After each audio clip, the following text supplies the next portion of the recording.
Nós temos meditado na Palavra de Deus e começamos uma série no Apocalipse intitulada de Alfa Ômega. Vamos conversar sobre o revelar do Senhor ao nosso coração, ao coração e à vida da igreja, dentro desse propósito, desse livro.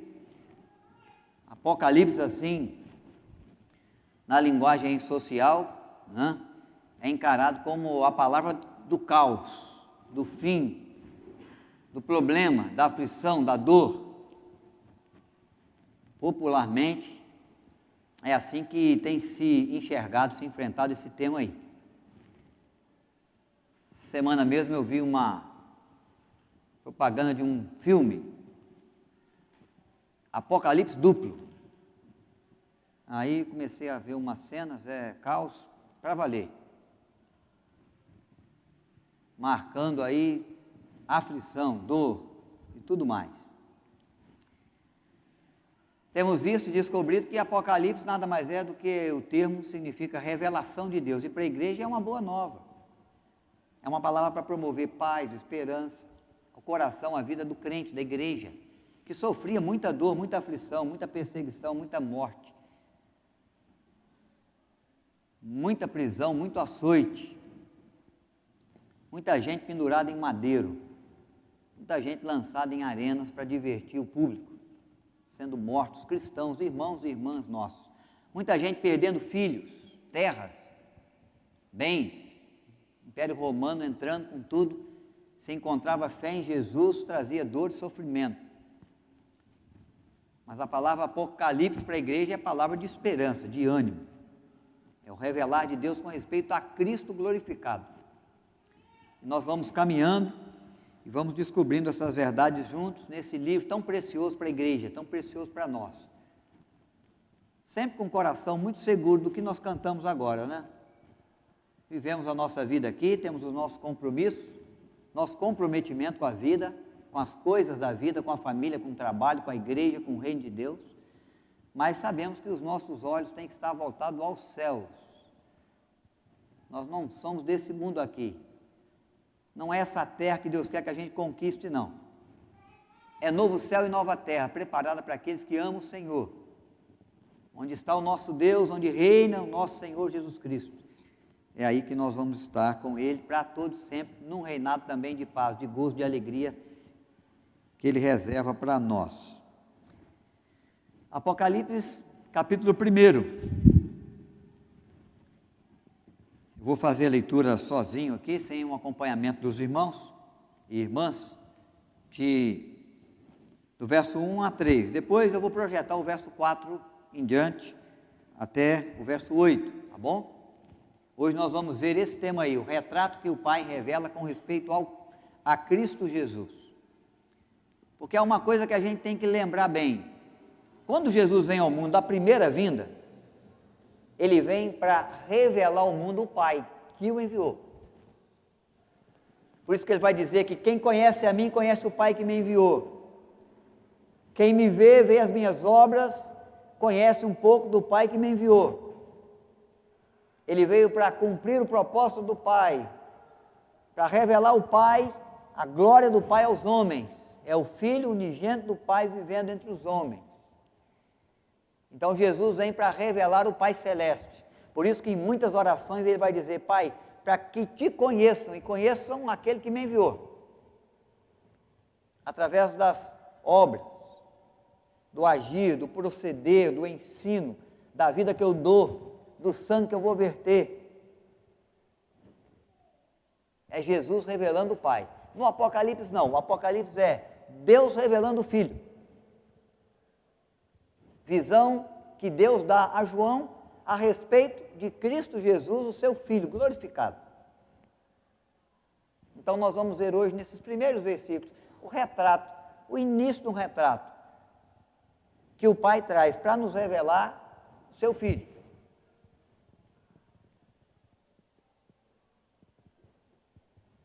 Então, primeiro Cristo vem na primeira vinda para revelar o Senhor, seu Pai, a Deus, e agora vem o Deus Pai revelar o Deus Filho também ao coração de João e o coração e a vida da igreja, para estimular a igreja, para encorajar a igreja a enfrentar as lutas, os desafios, mas não se esquecer, há uma coroa de glória reservada àqueles que almejam a segunda vinda de Cristo. Então nós vamos viver algumas verdades aqui. O começo do texto é para nos lembrar o título, o autor do livro, Revelação de Jesus Cristo, que Deus lhe deu para mostrar aos seus servos as coisas que em breve devem acontecer, e que ele, enviado por intermédio de seu anjo, notificou ao seu servo João, o qual atestou a palavra de Deus e o testemunho de Jesus Cristo, quanto tudo o que viu.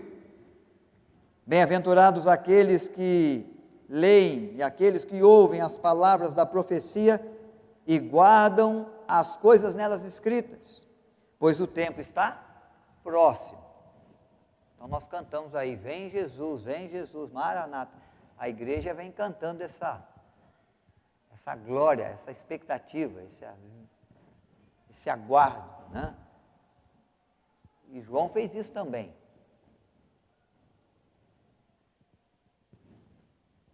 E agora eu quero que vocês acompanhem o texto de 4 a 8. No verso 6, nós vamos mudar a tela aí para facilitar o acompanhamento dos irmãos.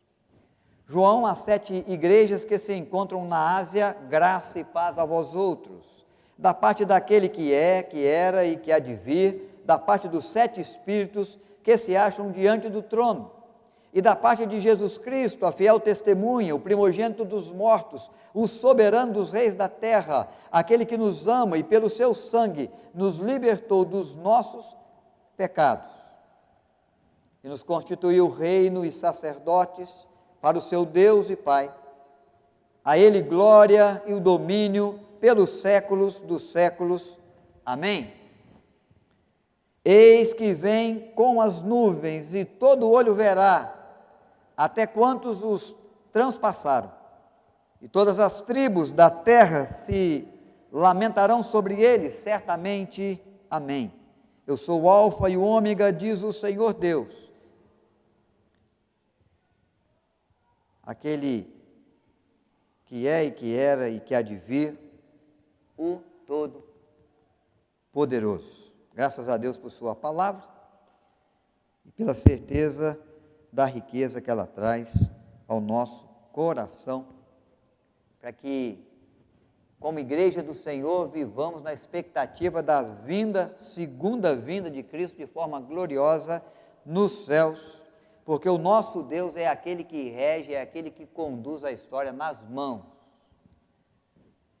O Deus Todo-Poderoso que nos prometeu a Cristo pela primeira vez através dos judeus e trouxe ao mundo a Jesus de forma extraordinária, espetacular, nascendo o menino de uma virgem, por obra e ação do Espírito Santo. O Deus que trouxe dentre os mortos a Jesus, que deu vida por nós e verteu sangue que purificasse e que purifica o pecado de todo aquele que crê, é aquele que nos faz a promessa da segunda vinda, que há de vir sobre as nuvens. Aquele que foi encoberto pelas nuvens no dia da ascensão, à frente dos seus discípulos, homens e mulheres que contemplaram o retorno de Cristo, a glória de Deus, de onde Ele governa a igreja e prepara para a igreja um fim glorioso também. Algumas verdades, irmãos, que nós podemos ver nesse texto revelado por Deus com respeito a Cristo Jesus. Jesus aqui é o Jesus, com certeza, vencedor. No Apocalipse, irmãos, nós vamos ver falar muito do sacrifício de Cristo, da morte de Cristo, mas na verdade o Pai está revelando o Cristo vencedor. Nós não vamos ver aqui em Apocalipse de forma alguma você encontrar o homem, o Jesus de Nazaré, cujo os homens faziam questão de virar para ele o rosto. Você não vai encontrar aqui o Cristo que vai lavar os pés dos discípulos ou de qualquer pessoa. Você não vai encontrar o Jesus de Nazaré, de corpo açoitado, com coroa de espinho na cabeça, sofrendo as dores, a chacota, a injúria, a injustiça, o padecer por causa dos erros e das ações violentas do ser humano, da maldade do coração humano. Nós não vamos encontrar esse Jesus aqui no Apocalipse. Nós estamos vendo no Apocalipse aquele Cristo, o primogênito dentre os mortos, o Cristo vivo, o Cristo vitorioso sobre a morte, o Cristo vitorioso sobre o inferno, o Cristo vitorioso sobre o demônio, o diabo e seus anjos, o Cristo que venceu na cruz o pecado e os danos do pecado sobre a história e o viver e a eternidade da humanidade, de todo aquele que crê. Você vai encontrar no Apocalipse esse Cristo vencedor. É o retrato do Cristo triunfante, vitorioso. Não do Cristo que padece. Porque ele já padeceu. Não do Cristo morto, mas do Cristo vivo, porque ele já morreu. Mas Deus, o Pai, o ressurgiu dentre os mortos e o nosso Redentor vive. Você vai encontrar o Cristo que vence. Seus olhos não estão marcados de sangue por açoites, por crucificação. Seus olhos, vai dizer o texto de Apocalipse, que são como chamas de fogo. Seus pés não são pés cambaleantes da Via Crucis de Jerusalém, são os pés que estão firmes como pés de bronze, diz o Apocalipse. Jesus é revelado como o Cristo vitorioso. Suas mãos são as mãos que regem a história, que governam os reis da terra, os reinos da terra. Há essa verdade sendo colocada para nós, aquele que nos ama, pelo seu sangue nos libertou, padeceu as dores, padeceu as dificuldades, mas para nos constituir como seu povo, como seu rei. Só que ele é o soberano dos reis da terra, fiel testemunha, primogênito dentre os mortos, aquele que está sentado à destra de Deus e que há de vir para julgar o mundo. Hoje ele é o Cristo Salvador. Nós lembramos das dores, do sangue, do corpo que foi entregue. Nós celebramos porque é isso que nos abençoa. Mas a segunda vinda de Cristo, o Cristo revelado no Apocalipse, é o Cristo glorioso, vencedor, que pela ação grandiosa de Deus vai vir buscar a sua igreja. Então o Apocalipse não é o Apocalipse do caos para a igreja, é o Apocalipse da glória, que revela a glória do seu Salvador, trazendo para a igreja sempre esse chamado: eis que venho sem demora, para que a igreja, irmãos, esteja preparada para o dia da sua segunda vinda. Porque ele nos confiou tarefas, ações, princípios, valores, uma bandeira para levantar, uma fé para sustentar, um trabalho para fazer na grande seara do nosso Mestre. Um evangelho para viver, de forma que transforme a nossa vida e que através do nosso viver, mesmo humano, mesmo falho, mesmo limitado, Cristo glorioso, Cristo Salvador, possa de fato ser apresentado aos homens. O amor de Deus chegue aos homens agora, revelado para nós na cruz do Calvário por meio da nossa vida. E a igreja tem que estar pronta para a vinda de Cristo. E o servo e a serva de Deus, e a criança, e o adolescente, e o jovem, tem que almejar a vinda, o retorno desse Cristo Salvador, vitorioso, glorificado, que vem buscar a sua igreja e vai levá-la à eternidade, para viver o porvir tão preparado, com tantas bênçãos, com tanta graça, com tanto cuidado e carinho e providência de Deus, a vida daqueles que são fiéis até a morte, e recebem de Deus a coroa da vida eterna. Uma outra verdade que esse texto vai dar para nós é que é revelado a João que Deus transforma tragédias em triunfos. Irmãos, quando João recebe esse texto, ele recebe esse texto, essa revelação de Deus, num momento muito difícil da sua vida, muito próximo à sua morte. É que depois que Nero governou e eliminou alguns dos apóstolos, inclusive o apóstolo Paulo, João é o último dos apóstolos agora. E Domiciano assume o reinado depois de Nero, no Império Romano.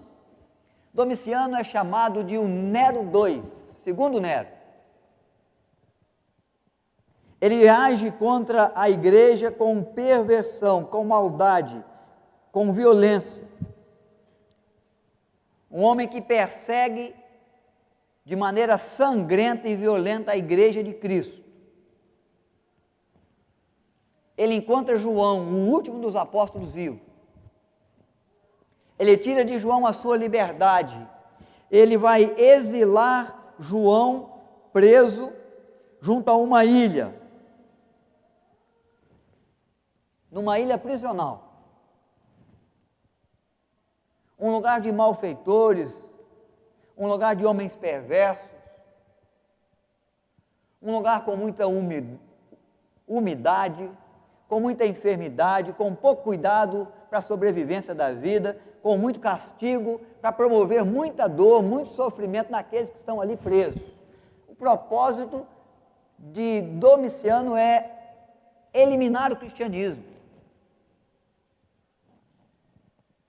aprisionar o cristianismo, criar para a história do cristianismo o caos, a tragédia, o fim.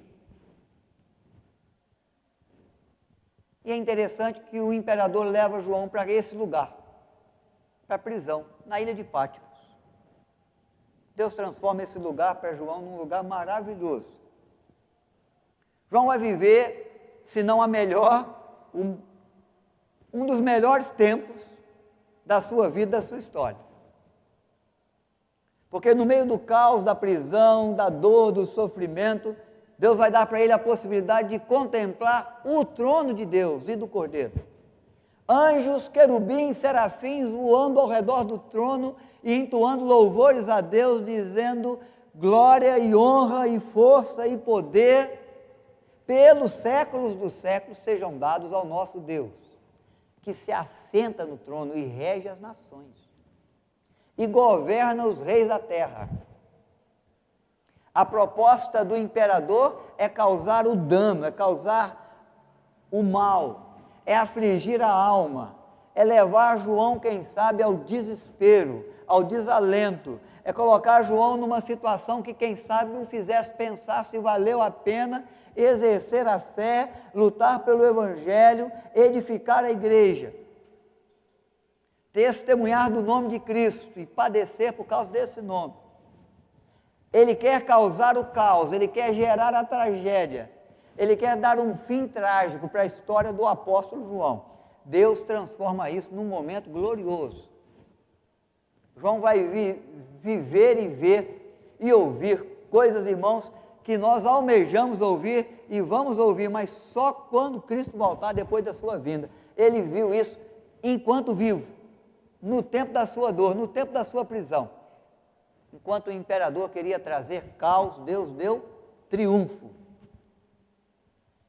Enquanto o imperador queria trazer tristeza, Deus promoveu a alegria. Enquanto o imperador queria pressionar esse homem para ele desistir da fé e do nome de Jesus e da causa pelo Evangelho, Deus lhe deu coragem, Deus lhe deu ânimo, Deus lhe deu intrepidez, Deus lhe deu a alegria de poder revelar às igrejas e a nós o Cristo glorificado.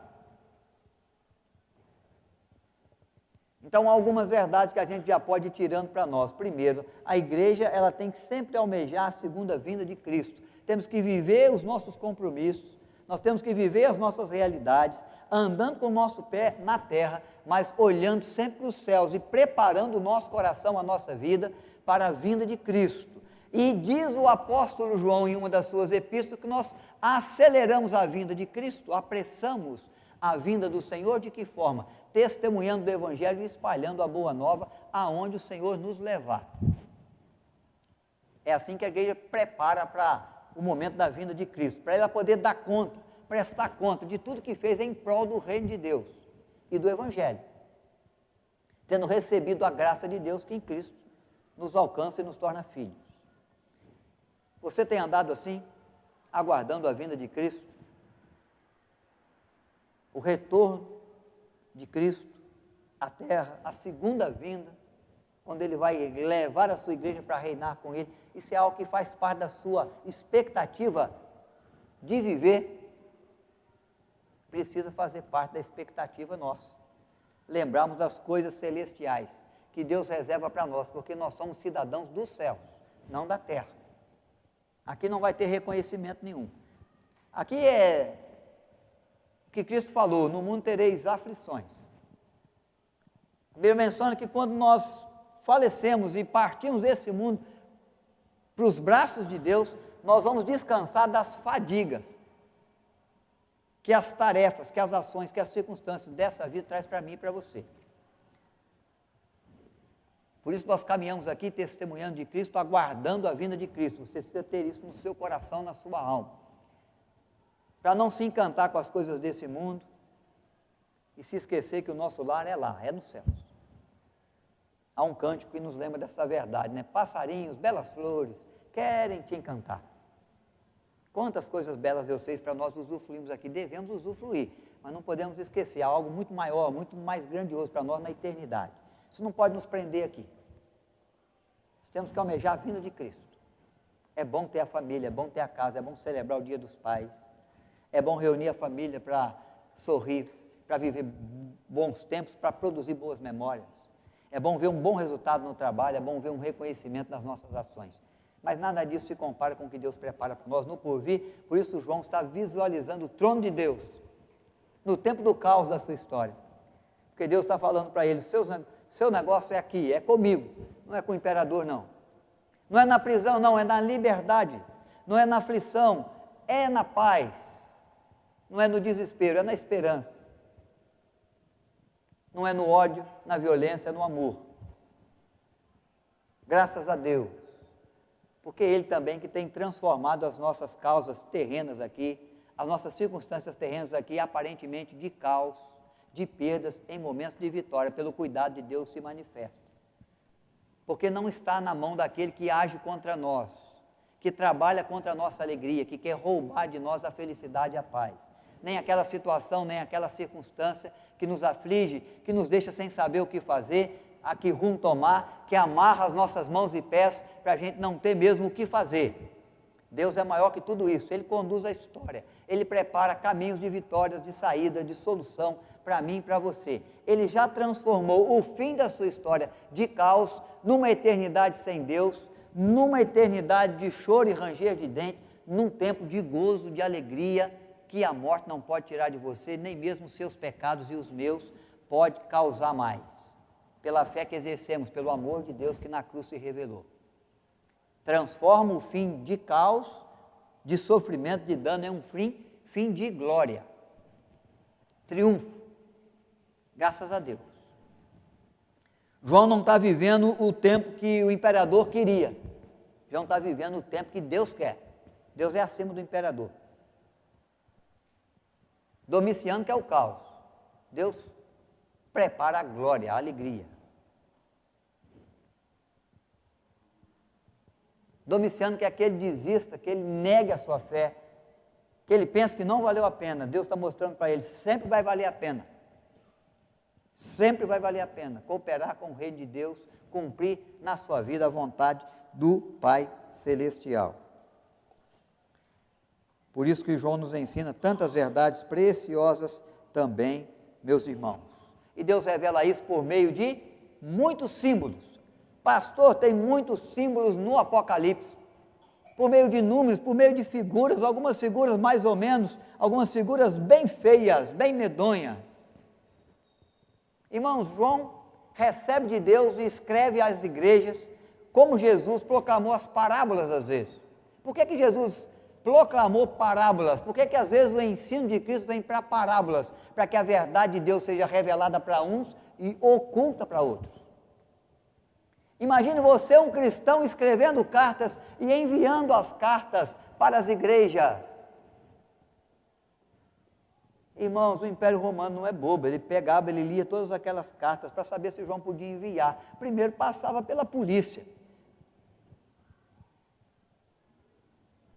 Primeiro passava pelos olhos do Império.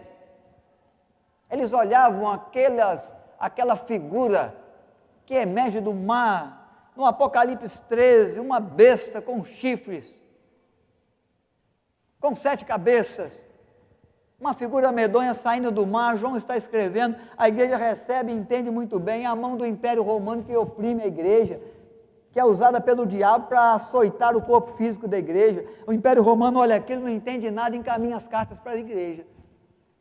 Por isso tantas figuras, porque Deus tem propósito na revelação que Ele dá. Ele quer levar esperança à igreja também, não só a João. Ele quer levar paz ao coração da igreja também, não só ao João. Ele quer levar coragem ao coração da igreja também, não só ao coração do João. Ele quer fazer a igreja entender também que vale a pena sustentar a fé, porque o nosso Deus é o Deus vitorioso, que pode transformar qualquer situação de tragédia que o Império Romano possa produzir na sua vida, na sua história, na sua família, com as muitas mortes, com os muitos açoites, com as muitas perseguições, com a violência grandiosa e com a dor tremenda, em triunfo, em alegria, em gozo. E aí ele vai falar de 7 taças, ele vai falar de 7 cabeças, e de 7 chifres, e de 7 selos, e de 7 trombetas. E ele vai escrever as 7 igrejas.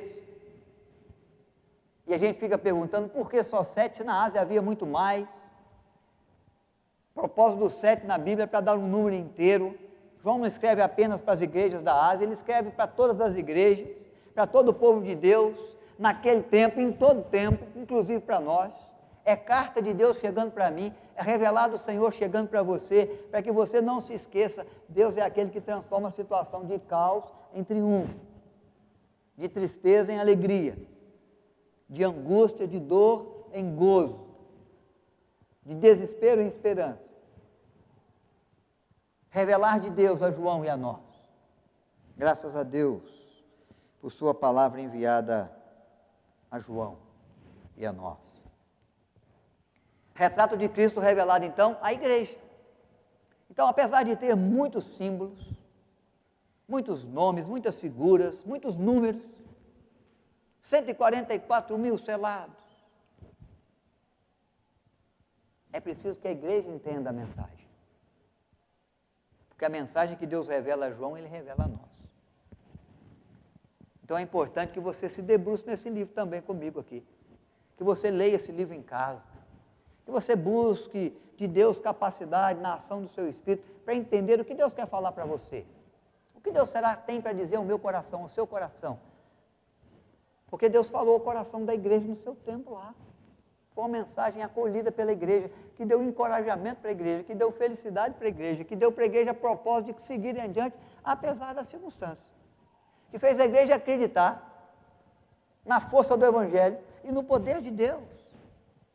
Que cuida da igreja, que sustenta a igreja, que ampara a igreja, que defende a igreja, e que trabalha em favor da igreja como trabalhou graciosamente e eficazmente na cruz do Calvário, para perdoar o pecado da igreja, para apresentá-la como igreja gloriosa, sem mancha, nem ruga. Por quê? Você deixou de pecar e eu também, depois que nos convertemos a Cristo? Não, é pelo sangue de Cristo que nos purifica de todo pecado. O agir poderoso de Deus em favor da igreja revelado para nós na cruz do Calvário. Que nós celebramos aqui quando comemos do pão, quando bebemos do cálice e temos a graça de fazê-lo nessa noite. Cabe a nós entendermos, irmãos, a mensagem que Deus envia a João e a nós.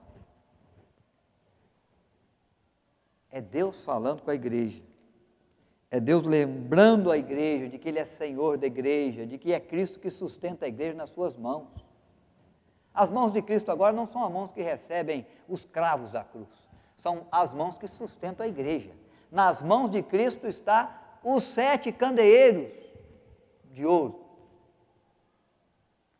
que representa a igreja, e é Ele que dá sustento para ela. Por isso que é Ele que recebe dela honra e glória. Como nos comportar diante de Deus, então, diante disso, diante do revelado Senhor? Nós vamos ver biblicamente que João recebeu essa revelação, falando de Cristo. Eu sou o Alfa, eu sou o Ômega.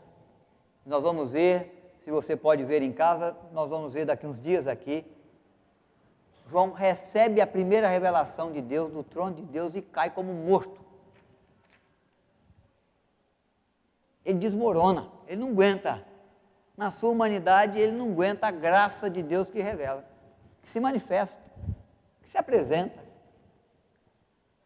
O rasgar do véu e Deus mostrando um pouco mais de quem Ele é, do seu poder, do seu agir, da sua bondade, da sua misericórdia, da sua compaixão, da sua glória ao homem. Daniel recebeu revelações de Deus com respeito ao fim dos tempos. E a exemplo de João, você pode olhar lá em Daniel, quando ele recebe a primeira revelação de Deus, ele cai como morto. Ele desaba. Ele não aguenta. Ele desmaia e fica lá.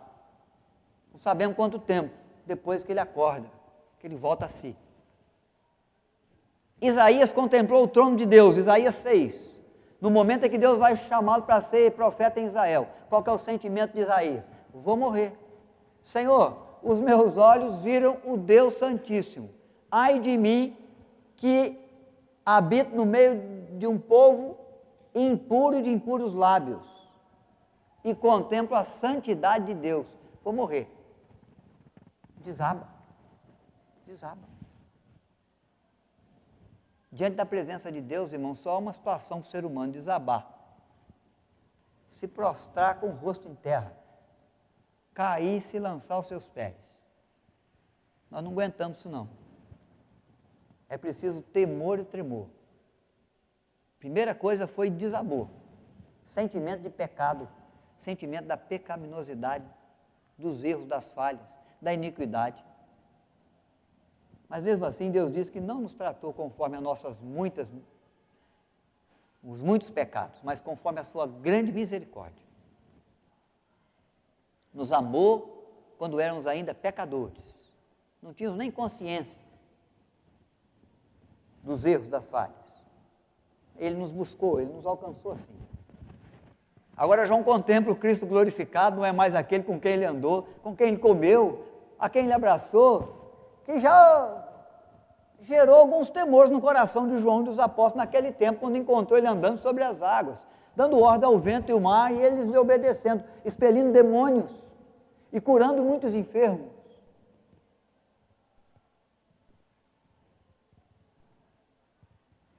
Mas nesse tempo ele não desabou, não.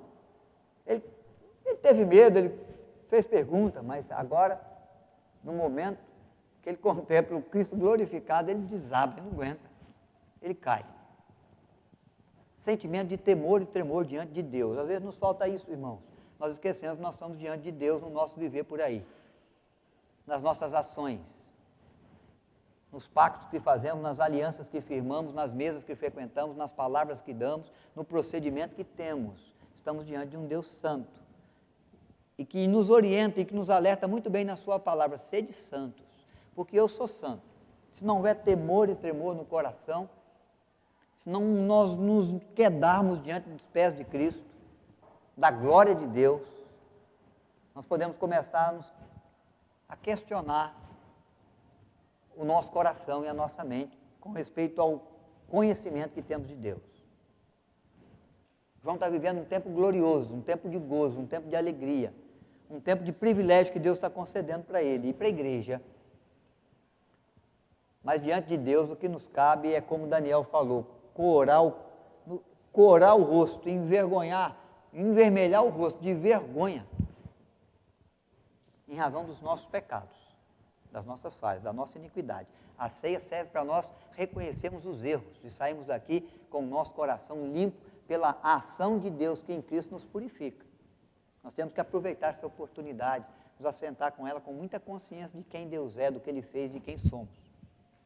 Aproveitar a oportunidade onde a graça de Deus se manifesta para nós. João, ele faz isso. Depois, o que João faz? Ele glorifica a Deus. ele vai ver o trono de Deus, a glória que é dada ao Senhor, e ele mesmo vai glorificar a Deus. Percebendo e proclamando que Deus é merecedor de toda a honra, de toda a glória, de todo louvor, que nós, meros mortais, possamos, com a nossa vida, de alguma forma, fazer, contribuir, realizar.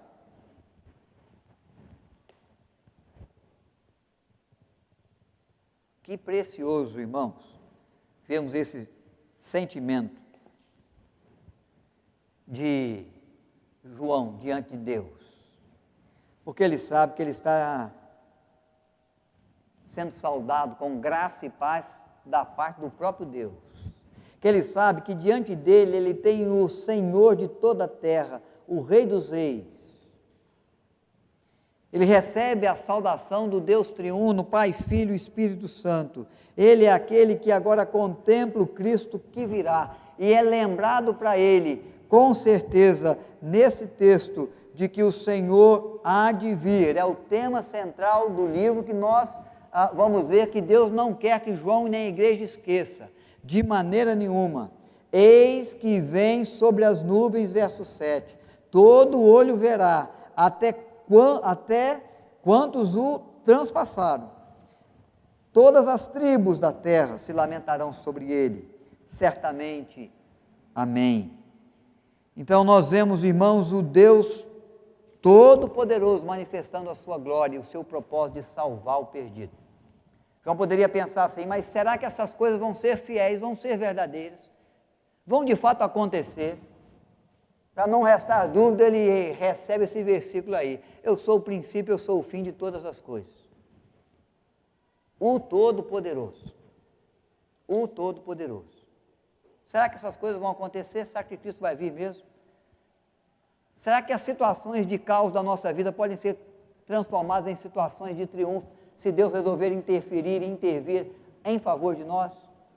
Será que o fim da nossa história, da nossa caminhada, o fim da nossa alma é mesmo garantido pela fé na companhia de Deus para viver o novo céu e a nova terra que Deus promete àqueles que o amam? João está dizendo e ouvindo, João de fato está ouvindo e dizendo depois à igreja, o Todo-Poderoso é quem nos prometeu essas coisas. O Todo-Poderoso é quem fará essas coisas acontecer. Quando nós mencionamos Todo-Poderoso, o que vem na sua mente? Aquele para o qual não há impossíveis. Aquele que pode tudo.